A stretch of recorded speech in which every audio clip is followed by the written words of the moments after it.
Coffee Hour. I'm your host, Derek Pratt, as always. Thanks for joining us. And I'm joined today by Tom Grasso. He is a longtime professor at Monroe Community College in the Geosciences Department, and also president of the Canal Society of New York State for 37 years, I believe we said. So he is an expert on the canal, if you will. Those of you who have been following this before, he'll do a much better job talking about geology on the canal than I did in my article, but you can still follow along with that. That's in the description. And we're going to look today at the geology of the canal. So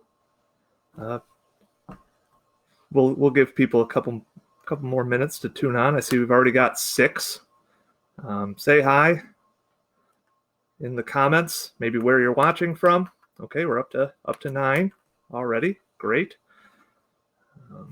Today, as always, drinking my recess coffee out of my, today it's a New York State mug. New York City mug. Matches my background here. Okay, who we got here? We've got Lynn. Hello, Lynn. My mom. Hello, Mom. And Lori Sanderson. I'm glad to hear from you, Lori. Okay, we got 16 people on, so I think it's about time we can get started. So take it away, Tom. Well, good morning, everybody. It's a pleasure to be here to make this presentation. It'd be nice if we could do it one-on-one, so to speak. But here we go.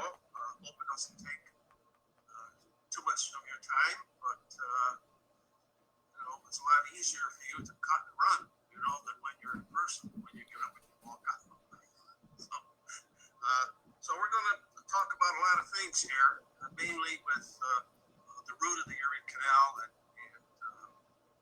what controlled it, and basically that's the geology and the geography. But first I'd like to begin with the fact that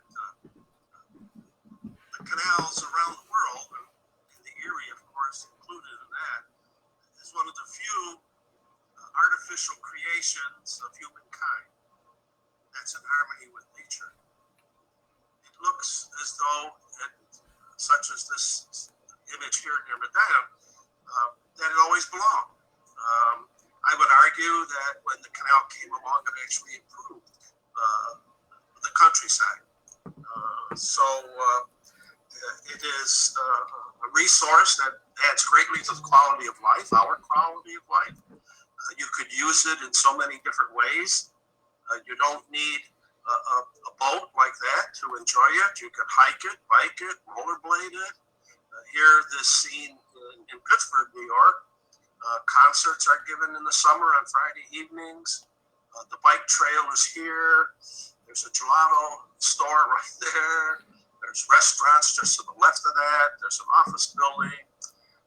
It's just a dynamic economic resource. And you could do as little as this fellow, just sit there and whatever he's doing, you could take a nap. And he looks like he's reading a book and just enjoying the scene. So the question I have for you to start is, what if the New York Power Authority, who operates and supposedly maintains the canal, what if this went away? What if they decided we don't need it? It's too expensive. Whatever reason, there's invasive species, there's this, there's that, blah blah blah. But what if it went away? What could replace it of equal or better value? And I would argue nothing. It doesn't get any better than this. And this is especially true on the West End, where the Clinton's ditch and today's Teddy Roosevelt's ditch are one on top of the other. In Syracuse, it bypasses the downtown, except for that arm off of Onondaga Lake into the old harbor. So it's just something to think about. because there are challenges ahead, in my opinion, and we should be vigilant and we should be wary and we should try to get involved if we can.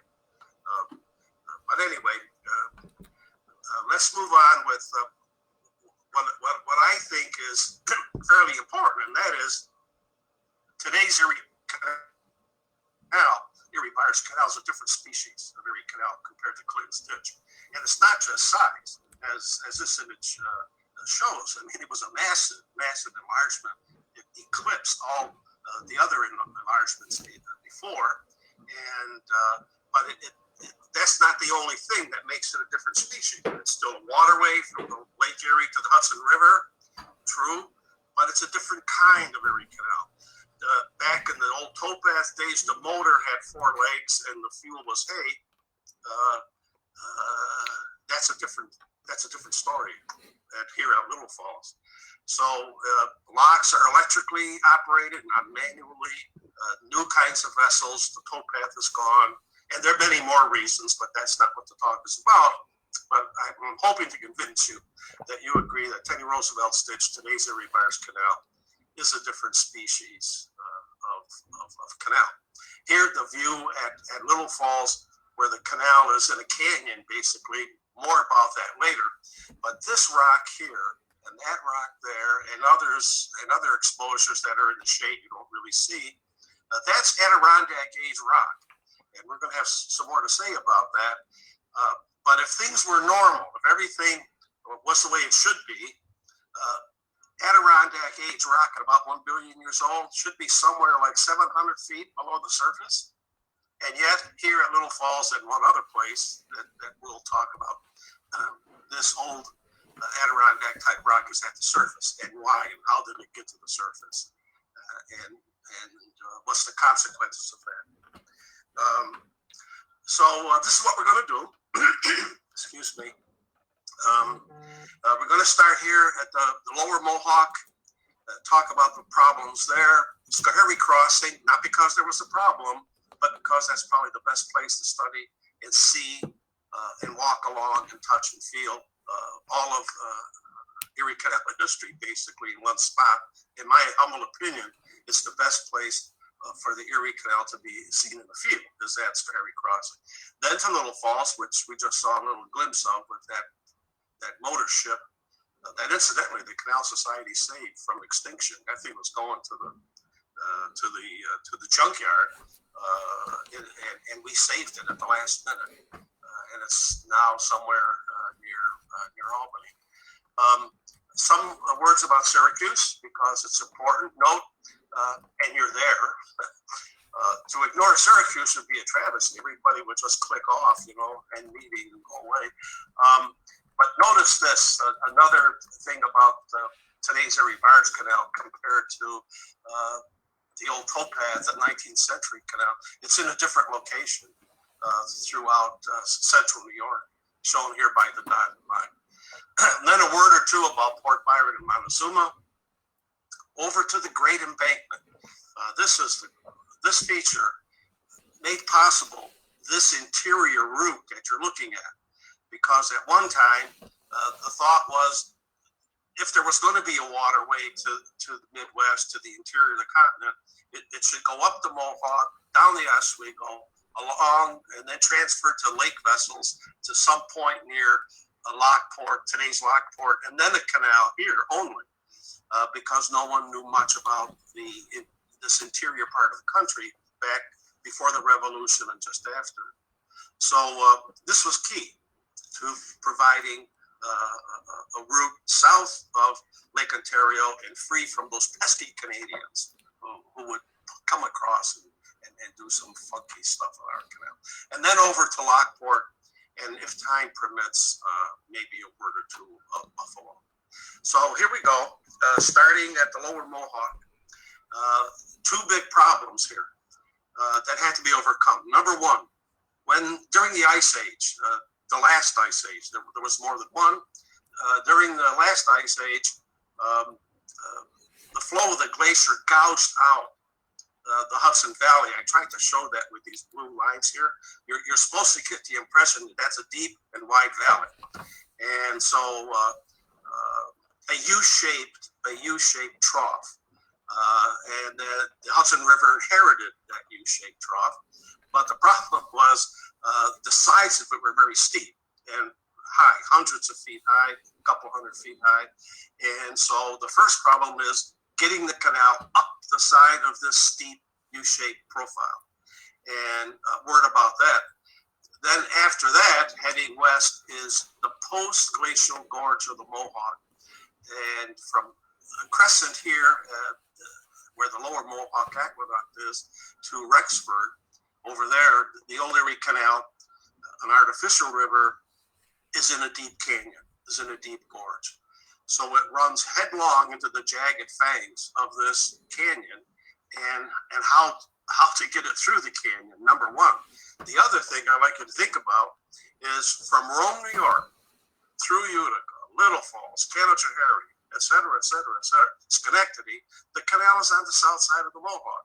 So why in God's name did they build two large aqueducts and go over to the north side through this canyon, seemingly adding much more expense to the project?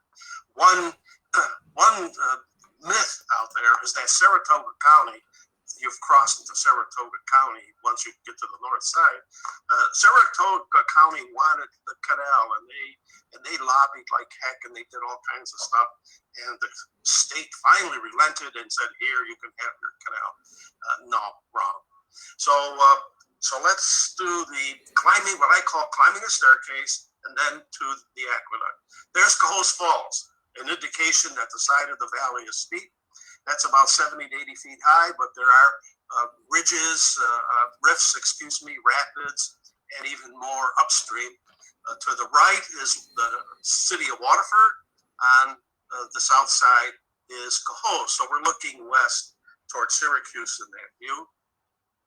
And to climb the staircase means a lot of locks.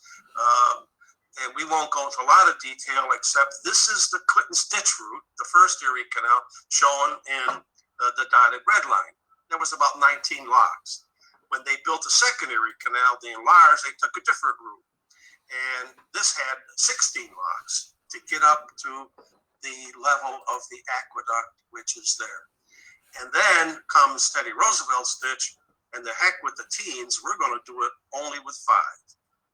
Huge locks, which is a magnificent sight. If you ever get to the Waterford area, the Capital District, you should visit it by car. So here's one a view of Cohoes, showing only 2. There's 3 actually. There's one back there somewhere. 3 of the 16s that climb the staircase, getting the canal out of or into the Hudson Valley, depending on the direction you're going. And here's just one of them. Of the original 16s, enlarged Erie 16s, the second Erie Canal, of the 16, I think there's maybe 14 left, maybe 13. There's a lot of them still there in various states of preservation. Some are clearly half buried, others a building is built on top of them, et cetera, et cetera. But it's pretty neat. Cohoes is worthy of a visit when you're once again in the Capital District. And finally, after going up through the 16s, over to the north side, more about that in a minute. The longest aqueduct on the system, this is Old Clinton's Ditch Aqueduct to the right. This fellow is walking on a bridge built on the Old Clinton's Ditch Aqueduct. And the towpath is on this side, crossing over to Crescent, a left turn into the post-glacial gorge of the Mohawk. Another view of the aqueduct showing the arches that supported the towpath. And arches were only on one side. Let me go back. On the other side of the aqueduct, the east side was just a series of piers. So they needed the arches to support the towpath because it's pretty tough to get a mule to lead from pier to pier to pier to pier. And of course, you know all about that because you've probably seen Camillus, which the only restored enlarged Erie aqueduct on the system, and certainly a tremendous achievement for the town of Camillus. And Liz and Dave Beebe that led the charge. Now comes Erie Barge Canal, a massive enlargement, 3,000-ton canal compared to the 240-ton canal of the towpath era, and 5 locks led up out of the Mohawk Valley, and somebody went up to this spot with you see the white arrow, next image. So they stood somewhere here and looked west and photographed 3 of the locks in succession. Here's a tugboat going into lock 4, and it's boom, and why I call it climbing the staircase. This road is still there, as is that road. So if you're ever in Waterford, ask anybody you see where the Waterford flight is, and they'll tell you. And you could drive up through here. All of this is now tree covered, so this image cannot be duplicated.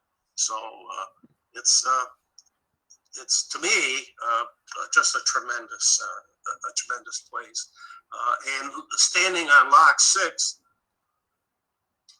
looking east down the Hudson Valley, the other side is the Taconic Mountains.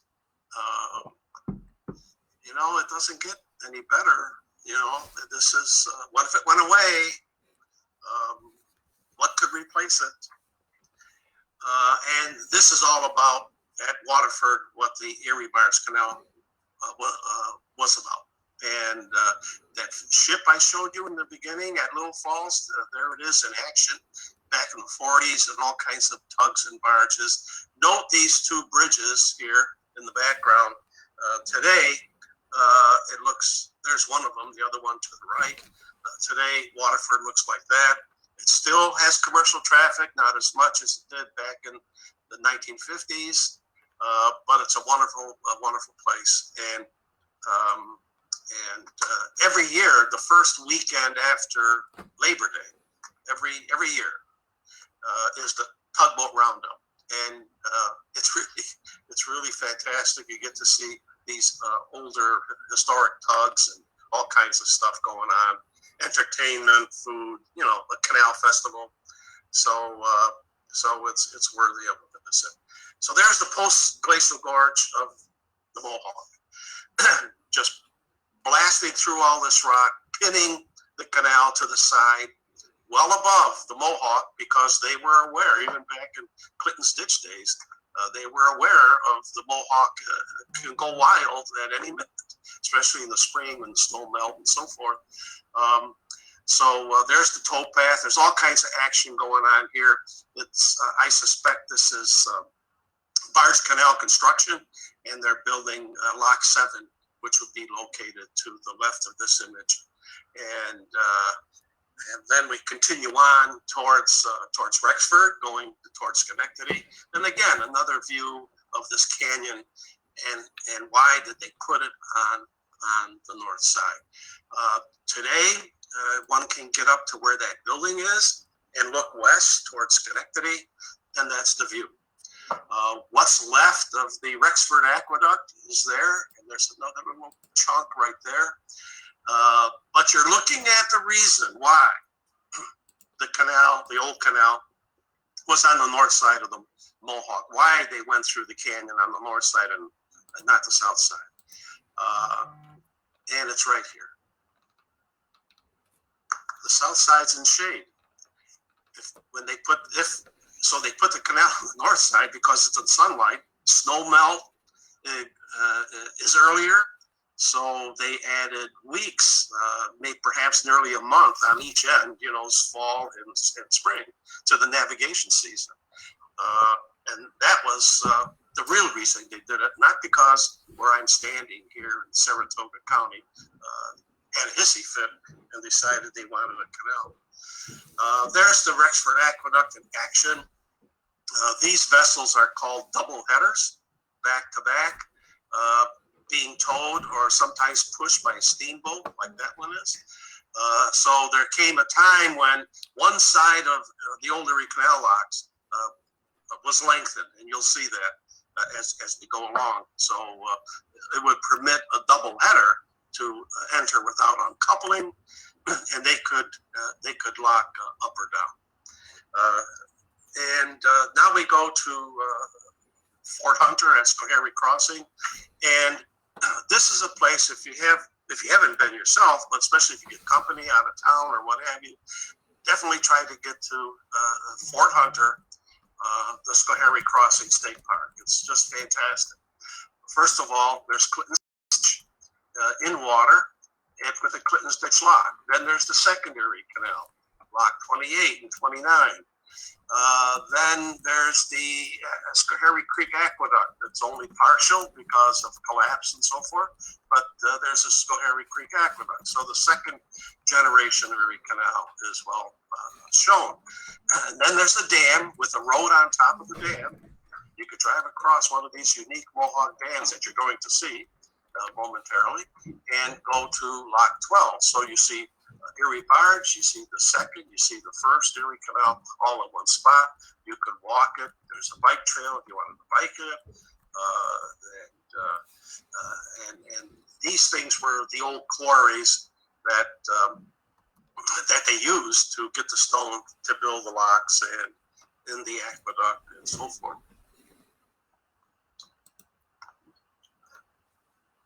So we start with the second Erie Canal. Here's the Yankee Hill Lock number 28. You can see the lengthened chamber here.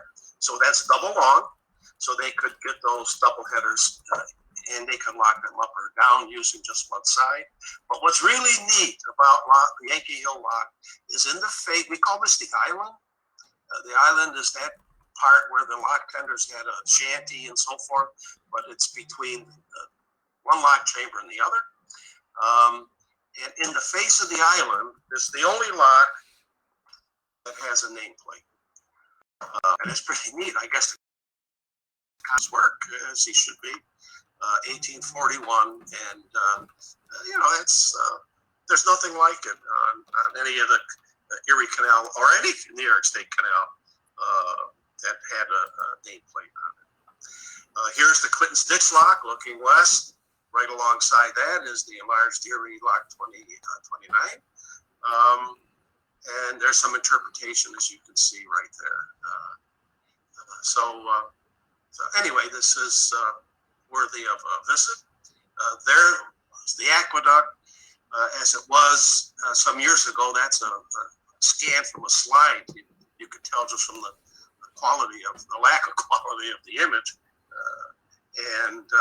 Sadly, because of the hurricanes and storms of 5, 6, 7 years ago, that's gone, and that's gone. They are now stabilizing the west end, these last few arches here. Then there's the big Mohawk Dams. These are unique. There's nothing like this in North America, and they get little press. The NYPA should be all over this. The New York Power Authority are the ones that operate, maintain. They're the stewards of the Erie Canal today. The Thruway was the steward of the Erie Canal some years ago, 2, maybe 3. But anyway, the direct importation from the Czech Republic. They call them movable dams. And what happens is that this gadget here, and there's another one down there, these things go along on a track and lift up all of the gates so that it's movable. That's why it's called a movable dam, because when in winter it looks like this. The whole thing is lifted out of the water, and the Mohawk can do its thing, whatever it wants to do. And there's the old Erie Canal on the south side. So this is a great place, just west of Amsterdam. And I think you'd enjoy it. Now we go to the noses, and this is east of Kanajahari, and this is a very narrow path. There's enough room for the canal and the railroad, and that's about it. And these sharp cliffs, hence called noses. The towpath is on riverside of the canal. There used to be, now if we fast forward to the present, there used to be a sign on that ridge in the distance for a Holiday Inn in Johnstown or Gloversville or something like that. And one can get to this point if you have a good map and you know what you're doing. And looking west, you really see the noses. It's like the Delaware Water Gap. If you've ever traveled through that from between Pennsylvania and New Jersey, the dashed red line is the image you saw just now. That's that's Route 5S on top of the old Erie Canal. This train looks like an H.O. scale going around this nose. And there's Adirondack Rock exposed at the bottom, just like Little Falls. And why? So let's go to Little Falls.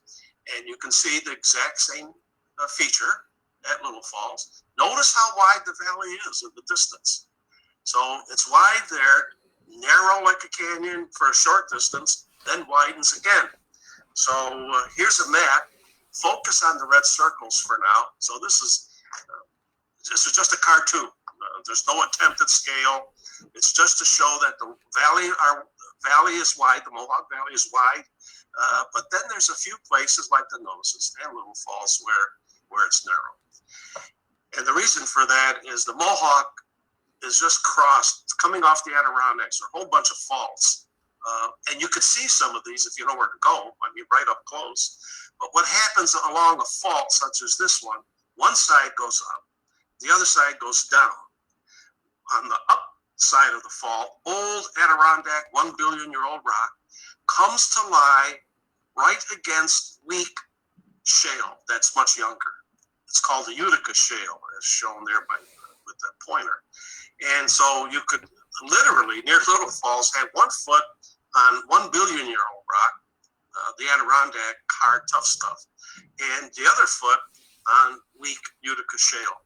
And wherever the crystalline, the hard Adirondack rock comes to the surface, that's where the narrows are, because resistant rock material stands out in relief. It's harder to erode. The weak shale, which is exposed there, is easy to erode, so the valley is much wider. So here's a view of Little Falls. To the left is a place called Canal Side. There's a restaurant. There's an art gallery there. There's an old mill building with all sorts of shops in it. Little Falls, on your way to Schoharie Crossing with your company, go to Canal Side. It is really fantastic. You could drive across and park, or you could walk and then walk along or bike along this trail here. You can see the canal is something like 40 feet above the Mohawk, and continue on to that Lock 17 that I showed you earlier. So it's a great place, and it was busy with canal traffic. And here's some of that Adirondack rock right there. Boats coming in and out of locks. Usually each lock, there was 4 of these old Erie Canal locks at Little Falls. Most locks had something next to it, a store, a hotel, a tavern, other nefarious kinds of buildings for Lord knows what. Anyway, and so Little Falls, those 4 old locks were replaced by Lock 17. The world when it was built, 40 feet. The towpath, a temporary towpath around the construction. So there's the lowest lock at Little Falls. It's fantastic. It has a guillotine gate on the lower end that goes up and down. It's not a typical miter gate. And there is the old West Shore Railroad that is today the bike trail. And there's a series of switchbacks that one can bike down to this level and get up close to Lock 17. Now, notice that, Lock 17.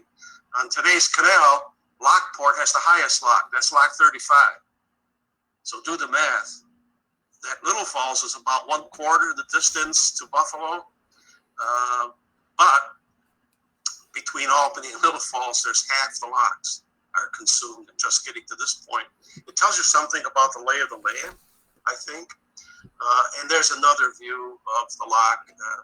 The gate, the guillotine gate, slides up and down on the inside of this concrete wall, and you can see some people right over there. Tom, we got some ahead. questions in the comments. Why? And I have the same question. John asks, why the guillotine gate there instead of a miter? Because of the weight of the water. In other words, a 40-foot, when that lock is filled, and you have a miter gate, there's so much water behind it that it could blow out the hinge. It could blow out the lock hinge. At least that was the thought. And so a guillotine gate is just a solid wall, and you don't have to worry about the two hinges and one of them blowing out because of the pressure of the water. So there's the tow that went through a couple of years ago. So anyway, Little Falls is should be on your bucket list. So now we're back to glacial history, and it's about meltwater channels. So from Chittenango, Canastota, virtually all the way to Fairport, New York, east of Rochester, it's all about meltwater channels that controls the route of the canal and made the canal successful. So we want to talk a little bit about meltwater channels. So some things we have to realize. Number one, the land slopes to the north. All the Finger Lakes drain to the north towards Lake Ontario. Number two, the ice is blocking the Thousand Island outlet. So that water is going to pond up in front of the ice because the ice acts like a dam. And so they call these lakes that formed in these, if you don't know what a U-shaped valley is, I hope this cartoon, I drew these things many years ago for my students. The impression that this is a deep U-shaped trough or U-shaped valley. And so these lakes were called proglacial lakes. Higher level than like Otisco Lake, at a much higher elevation, and they spilled across the ridge through these things called meltwater channels. Now, as the ice retreats north, melts back, doesn't retreat, it melts back. As the ice melts back, it uncovers lower outlets, like putting holes in the side of a bucket filled with water. And when that happens, the lakes drop to a lower level and leaves these channels abandoned. Here is one I'm showing, the last one in the series of meltwater channels called the Erie Canal Channel, because that's what the Erie Canal used to go through Syracuse, Erie Boulevard, and so forth. One of these abandoned meltwater channels is used for I-481. One of them is the Clark Reservation, where the pointer is now, the extinct waterfalls of Clark Reservation. And for each glacial lake level, there was a delta deposited because the water was still flowing through here. And these deltas are now exposed as terraces. If you've ever driven Route 20 from Skaneateles towards Lafayette, you come down this steep hill towards Cardiff, which is located somewhere about there. And there's this, I think it's got a golf course on it now. And that was a vast delta showing the level of the lake at one point in time in glacial history. So that's about 12,000 years ago, that kind of thing, 10,000 years ago, relatively recent geologically. And then another unusual feature is this deposit. When the ice covered all of this region and the ice was this far, it put a plug in the valley, basically. It deposited all kinds of sands and gravel. It's called the Tully Moraine, but that's a divide in drainage, a subcontinental divide. Now, how many places can you think of where there's a divide in drainage? It's a continental divide on the floor of a valley and not at the top of a mountain peak. So that's kind of neat. So waters flow to the Gulf of St. Lawrence that way. and to the Chesapeake Bay in the other direction. I call it subcontinental because both drainage systems end up in the Atlantic. The Chesapeake Bay is just an arm of the Atlantic, as is the St. Lawrence. So there you go. That's the story of meltwater channels, and they're either long, they're short, they're major, they're minor, but it's following meltwater channels from Chittenango all the way to Fairport. And thank God for the glacier, and you're all familiar with this. So you come from Syracuse University down the hill, drive across at Erie Boulevard, and then you go back up again. You've crossed this great meltwater channel. And I think that's a building that's used now for...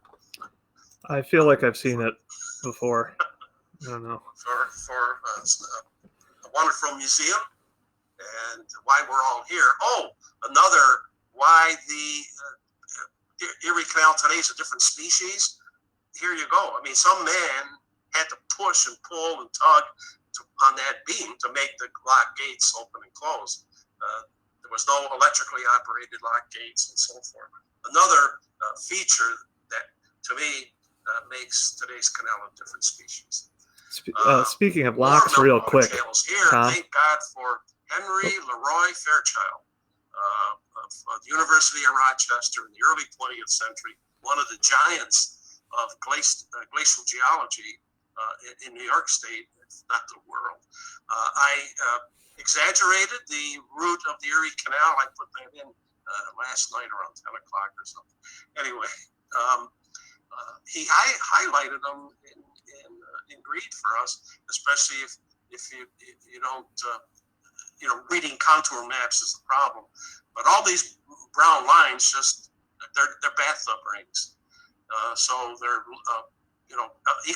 lines of equal elevation. So what this shows you is how this meltwater channel, this is the Camillus channel, how this meltwater channel cut a path through all of these hills. Imagine trying to build a canal straight across this thing and having to excavate through this hill and that hill. And there's another hill, and all these round bullseyes are all hills. So the meltwater channels provided a path. It was easy to construct, less expensive to construct. It was one of the reasons why the Erie Canal was so successful compared to the Pennsylvania Canal system or New Jersey's or other states that had canals.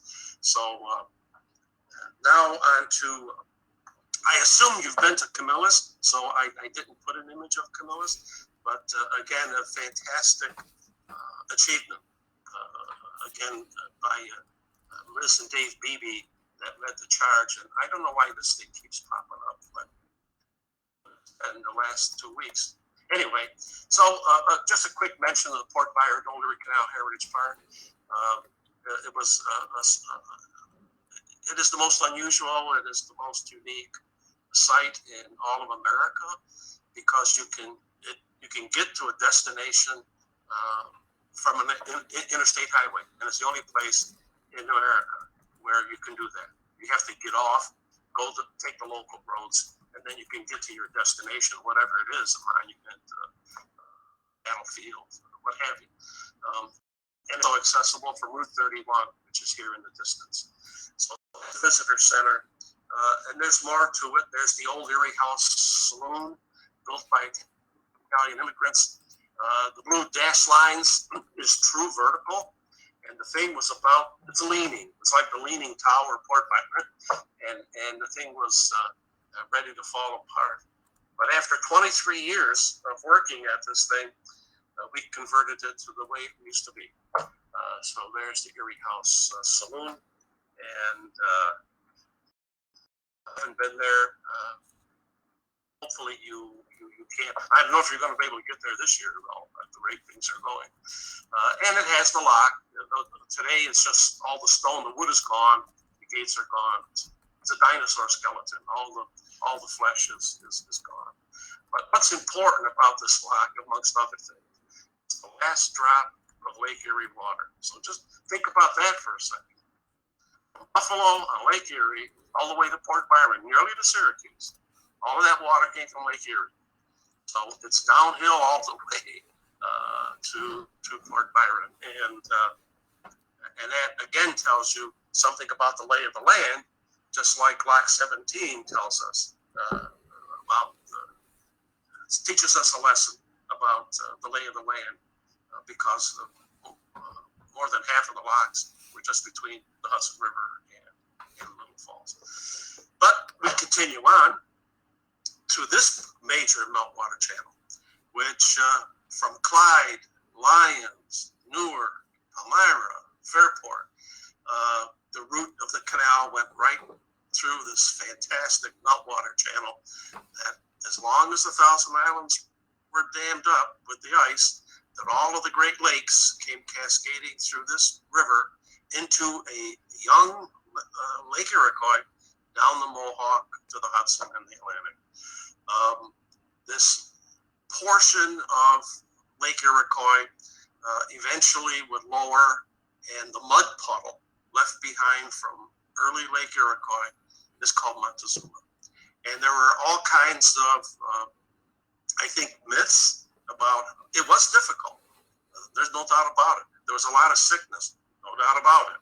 But the notion that hundreds of men perished working in getting the canal through the Montezuma Marsh is a myth. There's no real hard evidence for that. For example, Auburn was a pretty good sized town in those days. Not a word from the newspapers at the time. So that's just one line of evidence. So anyway, it was difficult. It was hard. They did a lot of it in winter. And but here we go.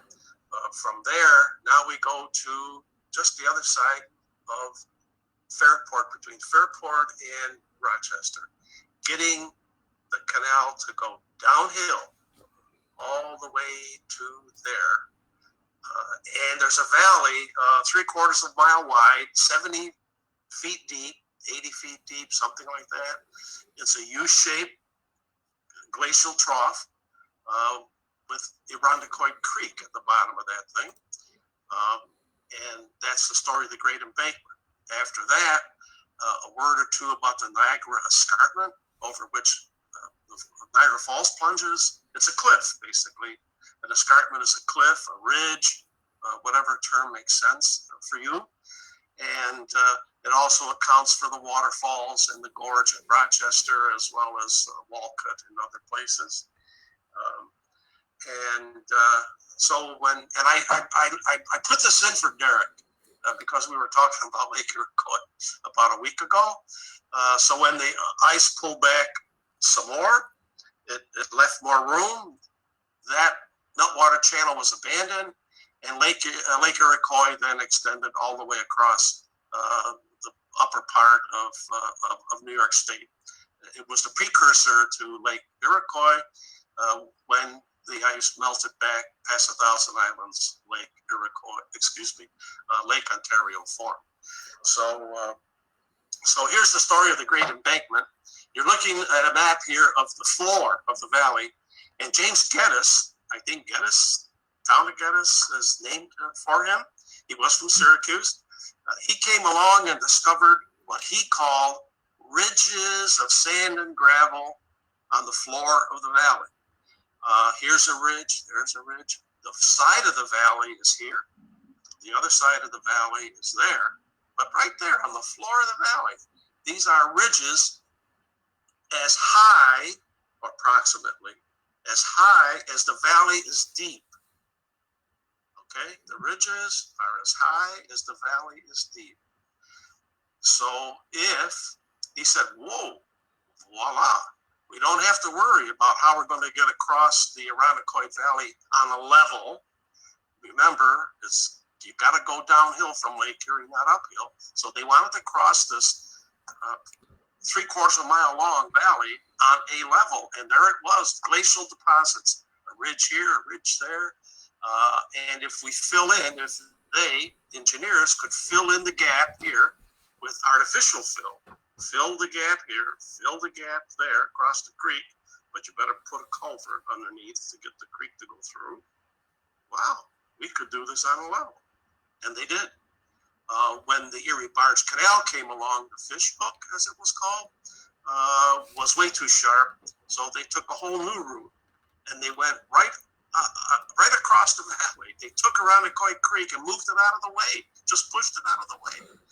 And so the lessons learned here is that you could do a lot without environmental impact statements, number one. Number two, that today's Great Embankment is a far greater achievement, built in 1912, 1917, was a far greater achievement than the old towpath Great Embankment, because it is 75% artificial. And this way, going through, across the ridges, was about 25% artificial. So here's a view of the Great Embankment. Here's a building to indicate how high this thing was. And the loop to the north, the fish hook, there's the side of the Great Embankment, one of the ridges that was there. And they're going to go straight across the floor of the valley along the dashed line. And here we are, building the Great Embankment around the Coy Creek, which used to take a huge big loop to the north and come back again, has been pushed out of the way. So they're building this thing up, building it up, et cetera, et cetera. And maybe that's the boss's hot new car to check things out. That view is looking west of Pittsburgh. The other side is Bushnell's Basin, another great little canal town if you're ever in the Rochester area. And here they are. They're digging into that embankment they built. You can see the muck behind the walls, doing the concrete pouring. Incidentally, most of the workers were Italian immigrants building the Erie Canal. So that's the way it looked in May. That's the final pour. They're going to put the water in maybe on May 10th, something like that. But this is the way it looked in September. And that's not too noteworthy. The contractor didn't even get his tracks out of the way yet. And the whole thing collapsed because it leaked through the concrete. And the leaks got bigger and bigger and bigger. The whole thing collapsed. I have this image in my mind that these fellows standing here on one side of the big Arondacoit trough are engineers, and they're like scratching their head. What the heck? What the heck do we do now? So they did a temporary repair on the Great Embankment. This shows the old Great Embankment to just marvelous right here. This big loop. Anyway, they put a Band-Aid on the wound. There's a dam of concrete, that stops the leak. They put a trough of wood 70 feet in the air on stilts, on piles. And Jefferson Road, Route 96, would go right through here one day. And they're going to rebuild the whole thing from the bottom up. The contractor decided this was too much for him, so he left. And the repair and the buildup of the big break of 1912, that was done by Canal Forces, Erie Canal employees, state employees. There's the Great Embankment today. This is the trail. Just around the bend is Bushnell's Basin. Fairport is farther on. That's Marsh Road. And where that trough was, that wooden trough, is right here. This bowl out right there. And one could walk out onto it. And this is just a great place. The old Great Embankment site is now a bunch of ball fields. There's a soccer field on top of it. There's all kinds of other stuff there. So now Lockport's our last stop. Western New York from Rochester to Niagara is marked by 3 cliffs or 3 ridges. One of them is the Niagara Escarpment. The other is the Medina Escarpment to the north. One to the south is called the Onondaga Escarpment. You know all about that because when you drive south on 81, you rise quite a bit from Netro and that part of Syracuse area up the Onondaga Escarpment. So why we have the escarpments, I do them in orange here because these rock groups, and who cares what their names are, et cetera, that's not important. The important thing is that these things are as hard as rock. They're tough. The blue stuff is weak. It's shale. So even if this was a flat surface, let's imagine this just being a flat surface, okay? It's 100 million years ago, and the thing is just a flat surface. After time, of erosion and weathering and rocks crumbling and so forth and so on, these resistant rock layers jut out as a ledge, and that's what forms Shelby Falls, and the other one forms Medina Falls. At Niagara, these two resistant rock ledges fuse into one. So at Niagara, there's one plunge, not like Rochester, which has an upper falls and a lower falls over each of these escarpments. Well, the canal is controlled by it. It's pinned to the just right, virtually along the edge of the Medina escarpment.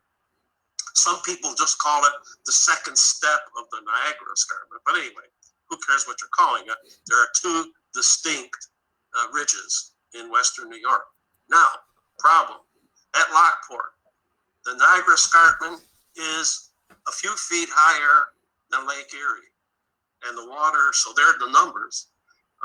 So the water's got to go downhill. So problem one, climbing the staircase. Again, a series of locks, but this time back to back. There's no stretch of canal in between. They're just back to back locks going up the face of the escarpment. And then this thing I put in here, right there, they had to blast the back side of the escarpment so that it brought it lower than Lake Erie. And here it is, the flight of five going up the face of the Niagara escarpment. This side for boats heading towards Buffalo. This side for vessels going east towards Rochester, Syracuse, and beyond. The thing about Lockport and the flight of five isn't that it's a staircase locks back to back, because in France, the Canal du Midi, 1668, and some others had back-to-back locks. What makes this unusual is that they have a double set of back-to-back locks. So when Teddy Roosevelt's ditch comes along, they're just going to blow right through this thing. And that's what a comparison between today's Erie Barge Canal and again, Lockport, worthy of a visit. This was the last thing that they did in Clinton's ditch time. It was finally, they left that to the end. That's not where you want to start. So they completed it to Buffalo in October of 1825. That's when DeWitt Clinton boarded the boat. Oh my God, I'm supposed to know that. Seneca Derek, do you Chief. remember the name of the vessel? I used to. The Seneca Chief. Yeah. Where? And went on the first through journey from Buffalo to New York Harbor. But now Lockport, like many other places, like Millis and many more, thank God, they're restoring it. They're restoring the old flight of locks with the lock gates and men having to pull and push and sort of tug on these open and close valves that let the water out of the lock or into the lock. And so, and they did one already. The second one has been completed. And they're going to work on getting the rest, so that if you have your little pleasure boat or your canoe or something, you'll be able to go up the old flight. The second generation now, second Erie Canal, the enlarged Erie, flight of five. And so that's the last of the major problems that the lay of the land and the geology presented. Here is the view of the deep cut. This is looking north towards Lockport. Again, scanned from a slide I took many years ago. When they did the deep cut to lower that crest of the Niagara escarpment so it could go downhill from Lake Erie, they notched into the side the towpath, which is still there. So in Clinton's ditch time, this deep cut was probably that wide. In the second Erie Canal, the deep cut was maybe that wide. And then boom, the Erie Barge Canal. And they did all that stuff in winter mostly. So especially, the Barge Canal, for example, massive enlargement, they never closed the Erie Canal for construction. They kept it going throughout. So that's pretty good. And then finally, Buffalo. This was it. Buffalo was a mini Venice.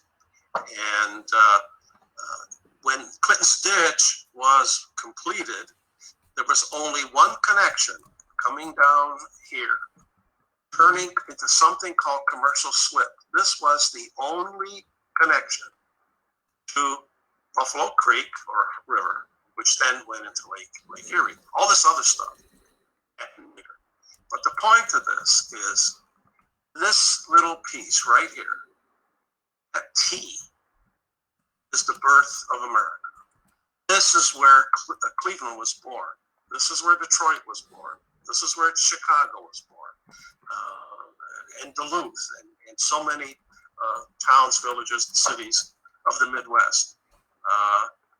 And Buffalo, which is why I outlined them in red, has restored some of this. And so just a little piece of the Erie here in Commercial Slip, little piece here of the Main and Hamburg Canal. And between this Commercial Slip and this canal there, or Erie Street, something called the Canal District. Thank God it's gone. It made Shanghai look like a monastery. And it was notorious, but it was the place where Buffalo was built. It was the place that built the cities I just mentioned. So there's an aerial view from one of the new buildings. This is Commercial Slip, and behind that building. Turns east, going towards Rochester, Syracuse, and Albany. And this is a little piece of the Main and Hamburg Canal. This part is a wading pool. You just can't get a boat into it. It's only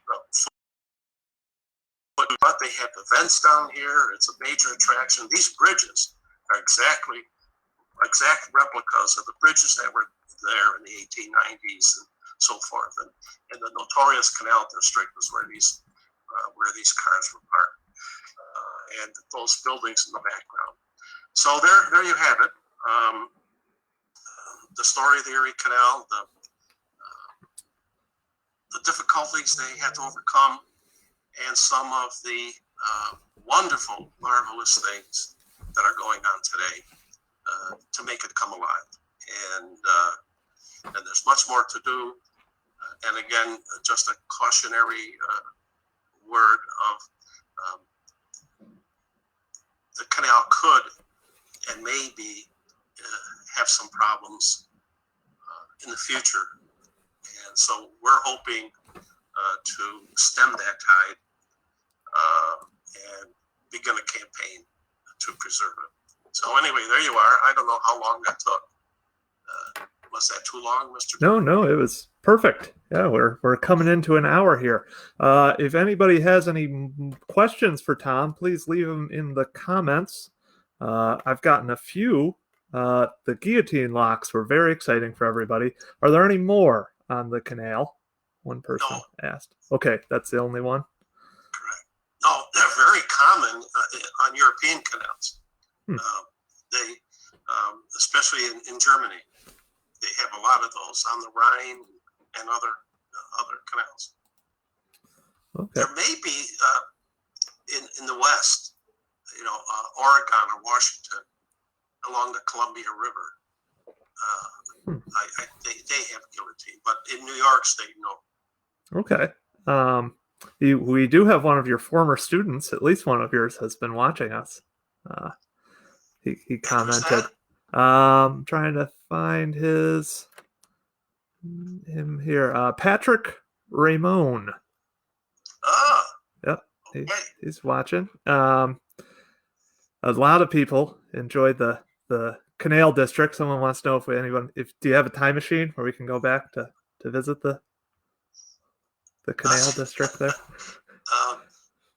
You know, the Canal District was a perfect storm. Okay,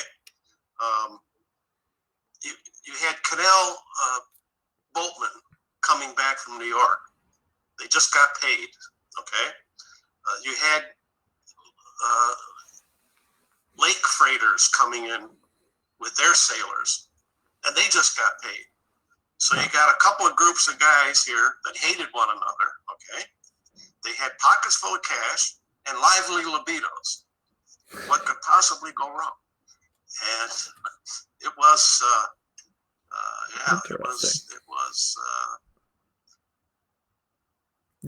sounds like quite the time there.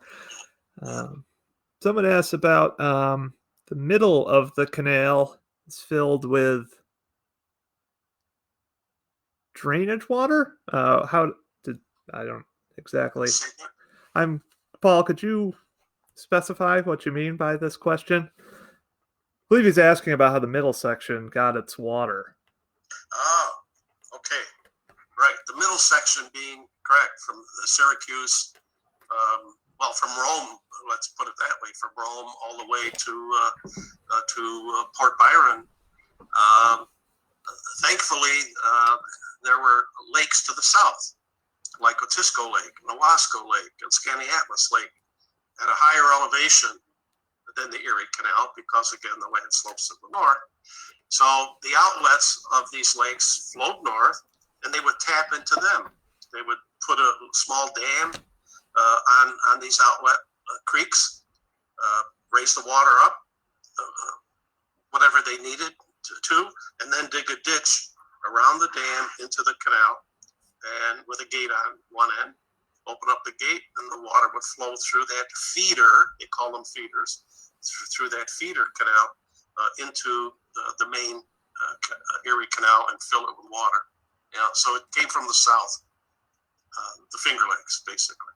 Oh, and there were also reservoirs built near Colgate University in that district, way up on the sides of the hills. There are all kinds of places like Erieville and so forth. There were all kinds of reservoirs built to also feed water into the canal, which is why Canastota, Chittenango still have water. All right. Okay, we got a little more clarification on the question. Were the Finger Lakes involved in that feeding of the middle section? Right. Okay. That's right. The easternmost of those. So Owasco, Otisco, Skaneateles, and Casanova. All right. And John Bear is wondering if you have anything to say about the canalized Tonawanda Creek at the west end. It was the only stretch, yes, indeed.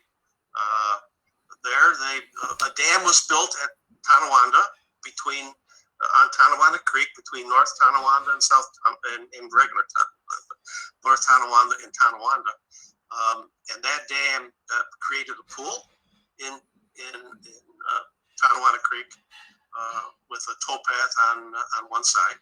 So they utilized the creek from the Tonawandas to Pendleton, and there it turned left into the deep cut towards Lockport. Wow. Okay. I didn't know about that. Great. This has been a great presentation. Hopefully everyone out there can join us next week. We're going to talk about, we're going to have John Montague from the Buffalo Maritime Center on. He's the executive director there to talk about their project right here in Canalside, where they are rebuilding the Seneca Chief, which was the first Seneca Chief, that's it. Yeah, as you well know, he gives a great presentation. Yep. So, thanks, Tom, and thank you, everybody, for joining us. All right, thanks, Derek. Appreciate it.